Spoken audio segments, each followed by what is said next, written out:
नमस्कार दोस्तों, यदि आप गुटखा खाते हैं और आपको डर लगने लग जाता है कि कहीं कैंसर ना हो जाए, तो मैं आपको बता देता हूं, आपको डरने की बिल्कुल ज़रूरत नहीं है।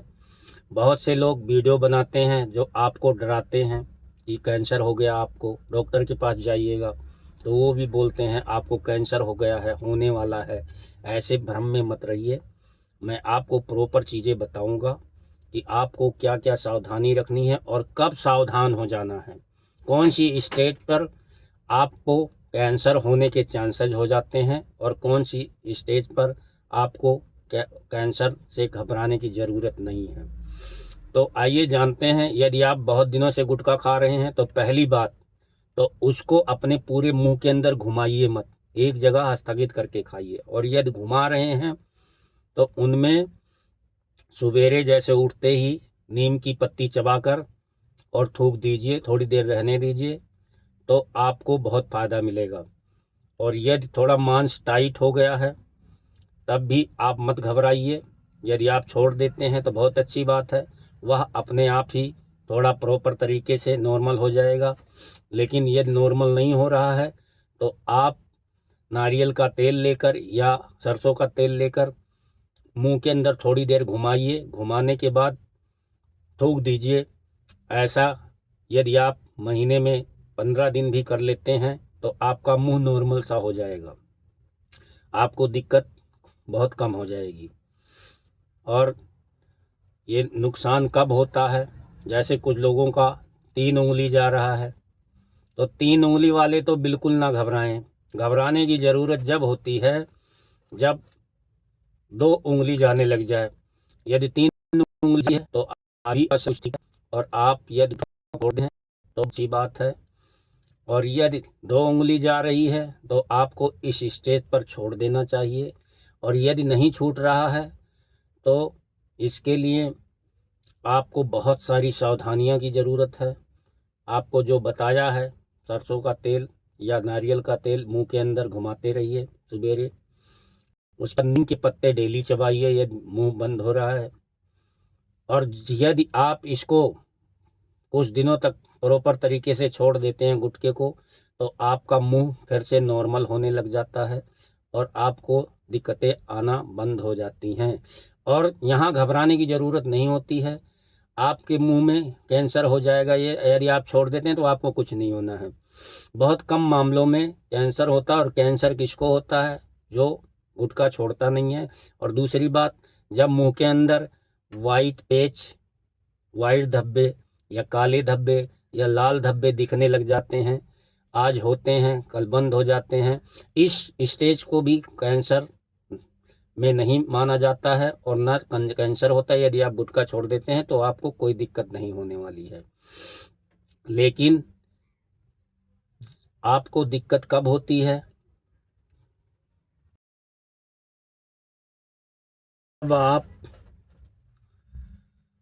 खाते रहते हैं और किसी बातों की तरफ ध्यान नहीं देते हैं, आपकी जानकारी नहीं होती है, वाइट पेच, काले धब्बे, लाल धब्बे पड़ते रहते हैं और अब खाते रहते हैं, इग्नोर करते रहते हैं, तब आपको कैंसर की स्टेज पर ये गुटखा ले जाएगा। लेकिन यदि आप सावधान हैं तो आपको कुछ नहीं होने वाला है। बस आपको जो ये चीज़ें मैंने बताई है ये करते रहना है और गुटखे का हैबिट फिर छोड़ देना है, ज़्यादा हो जाता है तो। ये माउथ फेब्रिस के नाम से या माउथ फेब्रिस के नाम से जाना जाता है, जो वाइट धब्बे, लाल धब्बे हो जाते हैं। लेकिन यदि हैबिट छोड़िएगा तो ये धीरे धीरे अपने आप कम हो जाता है और कुछ दिनों के बाद ये नॉर्मल होने लग जाता है।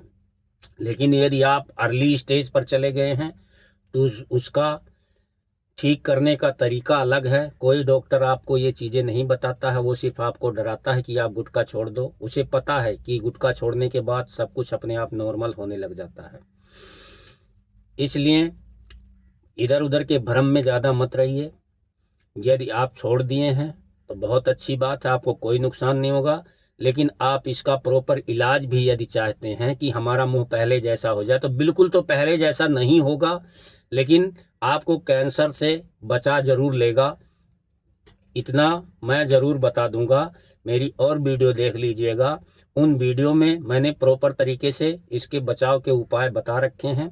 उन चीज़ों को देखिए और समझिए और उसी को फॉलो करिए। उसको फॉलो करते ही आपका मुंह खुलने भी लग जाएगा और आपको कोई नुकसान भी नहीं होगा। तो ये कुछ प्रॉपर सावधानियां हैं, इसको समझिए और इसको देखिए। वैसे आप यदि किसी डॉक्टर के पास जाएंगे तो वो हमेशा गुमराह करते हैं, सही चीज़ कोई नहीं बताता, सिर्फ आपको डराने की कोशिश करते हैं। तो डरिए नहीं, आप लोग सावधान रहिए और इन चीज़ों को समझकर इसको फॉलो करिए। और भी कई वीडियो मैंने ऐसे बना के डाल रखी हैं जो आप देखिए और समझिए। और यदि आप इसको फॉलो करते हैं, समझ जाते हैं, तो मेरी गारंटी है कि आपको कैंसर 99% नहीं होगा और गुटखा ये छोड़ देते हैं तो नहीं होगा। आगे वीडियो में बहुत सी चीज़ें बताऊंगा। यदि आप लोग इंटरेस्टेड हैं या इससे ग्रसित हैं तो वीडियो ज़रूर देखिएगा, ये बहुत इम्पॉर्टेंट चीज़ें हैं। और आप लोग देखिएगा, यदि इस चीज़ को फॉलो करते हैं, मेरे बताए हुए डॉक्टरों के को दिखाते हैं। किस डॉक्टर को दिखाना है लोगों की ये जानकारी नहीं होती है, और कौन सा डॉक्टर इसका इलाज कर सकता है, इन सब चीज़ों को समझ लेना और समझने के बाद उस रूल को फॉलो करना। आप देखिएगा आपका जीवन बदल जाएगा, आपको डरने की कोई ज़रूरत नहीं है और आप पुनः स्वस्थ हो जाएंगे। तो वीडियो अच्छी लगी हो लाइक शेयर कमेंट ज़रूर करिएगा। धन्यवाद।